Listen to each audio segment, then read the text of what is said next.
Chapter 8 is on factoring polynomials and solving equations. Factoring is the opposite of the distributed process. So far we've been able to take things that are in factored form and multiply them out to their product form. Now we're going to go in the reverse direction, take something that's written in its product form and go back to the factored form. To begin, let's consider the product x plus 3 times x plus 5. If we multiply this out, x times x is x squared, x times 5 is 5x, 3 times x is 3x, and 3 times 5 is 15. When I combine my like terms, I get x squared plus 8x plus 15. Alright, so if I want to factor, I need to go back from the values 15 and 8 to the values 3 and 5.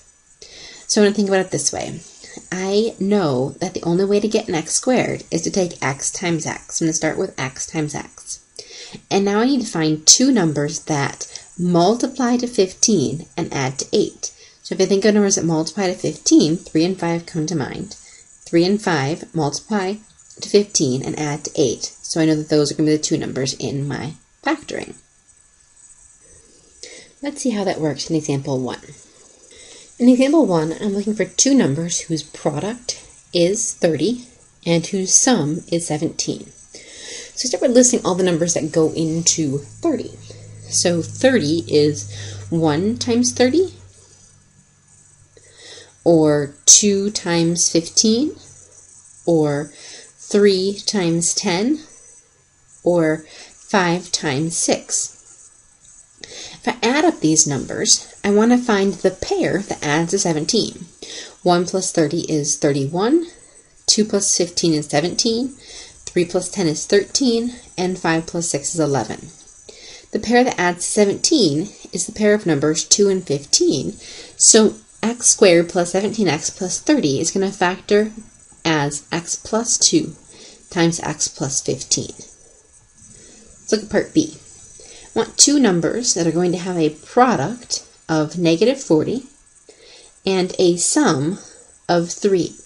Now, I know that since the product is negative, one of the numbers has to be negative and one of them has to be positive. And since the sum is a positive number, I know that the larger number has to be positive. So I want one negative number and one positive number, the larger of which is positive, to get a product of negative 40 and a sum of positive 3. So what goes into negative 40? I could have 40 and negative 1, that would add to 39. Or I could have 20 and negative 2, that would add to 18. We could have 10 and negative 4, that would add to 6. Or 8 and negative 5, and that would add to 3. I want it to add to 3, so the two numbers that are going to get that are positive 8 and a negative 5. So this is going to factor into n plus 8 times n minus 5. Check it.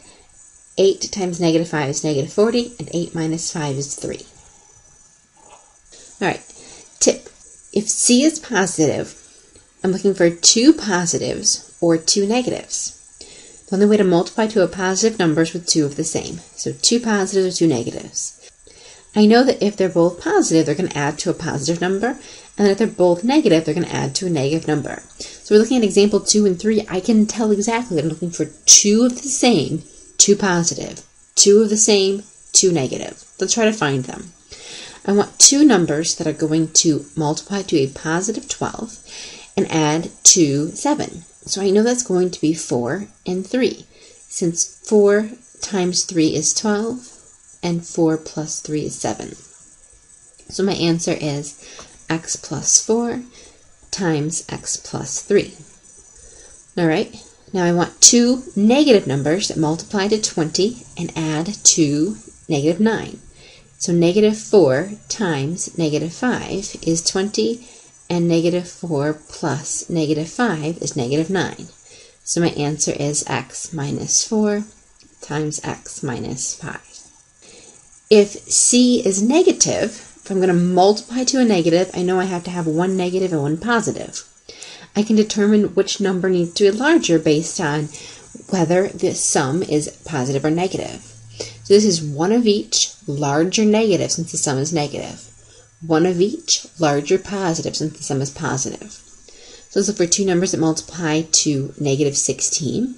We're going to need negative 8 and a positive 2 to add to negative 6. So the answer is going to be x minus 8 and x plus 2.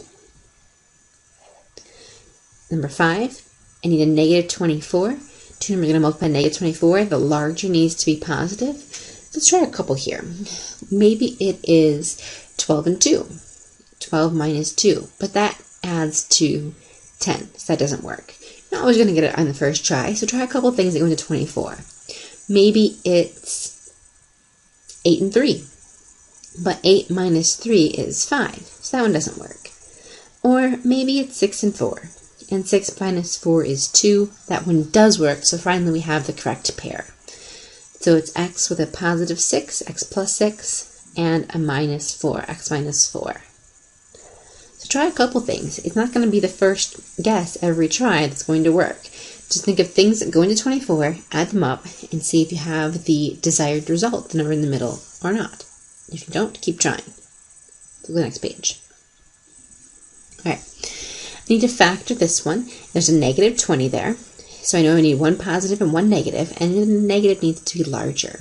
So what goes into 20? 4 and 5 do. If my larger number is negative, my smaller number is positive, that's going to add to negative 1. That's perfect. That's what I want to get right there in the middle. So this works out. This factors as x minus 5 times x plus 4. Okay. In the next one, negative 36.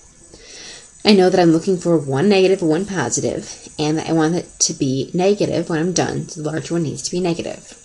Okay, so 36. 36 is 6 times 6, so if I have a positive 6 and a negative 6, that adds to 0. That's not what I want. So what else goes into 36? 36 is 12 times 3, so negative 12 plus 3 will give us negative 9. So those are the two numbers that are going to make this work. So my answer is a minus 12 times a plus 3. Doesn't matter if I write the a plus 3 first, then times the a minus 12, as long as the 12 is negative and the 3 is positive, giving us that negative 9 in the middle. Okay. Part C, I need to get a multiplicative value of 8. Okay, and I need, since there's a positive 8, two positives or two negatives, and I know that they need to add to a positive 9, so they need to be two positives. So what goes into 8? 2 and 4. That would add to 6. That doesn't work. What else goes into 8? The last thing that goes into 8 is 8 and 1. That adds to 9. So that's going to give us the desired value. This one factors into w plus 8 times w plus 1. Alright, I'm not able to factor if it's not written in the correct order. So we need to change this to descending order. X squared plus 19x minus 66. It's the negative 66 that we're trying to factor, trying to break down that number into two things that are going to add to 19. Since it's negative, I know one positive, one negative with a larger positive. So let's start with what goes into 66. I know that it is 11 times negative 6, and 11 minus 6 is 5. That one doesn't work. Let's try again. What goes into 66? What about 22 and 3? 22 minus 3 is 19. Got a positive 19, so the answer is x plus 22 and x minus 3. Remember that a plus b times a minus b are conjugates, so when I multiply them together, I get a times a is a squared minus a times b minus ab plus ab and minus b squared. When they were conjugates, my negative ab and my positive ab add to 0, and I got a squared minus b squared. The difference of squares pattern, a squared minus b squared, will factor back into conjugates, a plus b times a minus b. Why is that?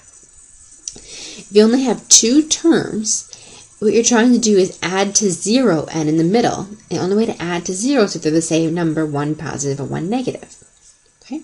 So difference of two perfect squares, this is 6 times 6 is 36. If I have one positive 6 and 1 negative 6, they're going to add to 0. 6 minus 6 is 0.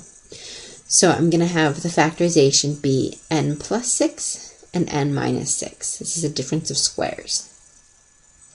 Part B is another difference of squares. 16 and 9 are both perfect squares. So this will factor into 4x plus 3y, keep the y with the 3, and 4x minus 3y. Okay, the square root of 16 is 4, the square root of 9 is 3, and it's a difference of two squares. So one positive and one negative for my two conjugate pairs right here. 81 is a perfect square, that's 9 squared, and so is x to the 4th. X to the 4th is x squared squared. This will factor into x squared plus 9 and x squared minus 9. Notice that x squared minus 9 is still a difference of two squares. That's going to factor further.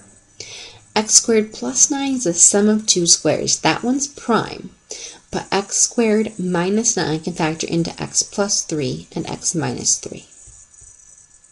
Let's look at the last one here. 4 is a perfect square, so it's going to factor into 2 times m to the third, since m to the third squared would give me m to the 6th, plus square root of 49 is 7, m to the 5th, since m to the 5th squared is m to the 10th, and the conjugate, which would be the same thing, 2m cubed, but this time minus 7m to the 5th. And that's the end of this section.